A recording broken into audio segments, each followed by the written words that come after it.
Spray చేయడం వల్ల ఏమవుతుందంటే నువ్వు వీడు కొట్టిన తర్వాత వెనక యూతల నుంచి నువ్వు బయటకు యూతలు వస్తాయి అంత నువ్వు మామూలు డెమో తేలేదు. లాస్ట్ ఏమన్నాడంటే అన్న నువ్వు చేస్తుండు మళ్ళీ సార్లు గారు మళ్ళీ చెప్తుంటాను అన్నాడు. మళ్ళీ అట్లా కూడా అన్నాడు.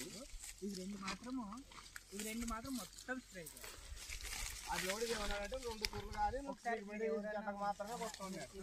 కొట్టింటాడు ఇంత బాటిల్ దీంట్లో కొంచెం నీళ్ళు వేసుకుని ఎవరికన్నా రైతు చూపి అంత పనితనం ఈ ఏ కెమికల్ షాప్లో కూడా వాడు అమ్మలేదు శాత కాదు. 99% సిలికాన్ బేస్డ్ అంటారన్నమాట. పురుగు మందులోకి నువ్వు కలిపి కొట్టినావు అంటే ఏదైనా పురుగు మందులో మనం ఆకు కింద ఉండే పురుగు కూడా చచ్చే అంత శక్తి ఉంటుంది. నువ్వు మాత్రం ఆ ఎర్ర బాటిల్ ఇది ఒక్కసారి దానికి వేసి ఇది మొత్తం స్ప్రే చాలు, ఇంకేం వద్దు. నువ్వు డ్రిప్లో వదలాలంటే ఒక 4 పెట్టించుకొని వదలు.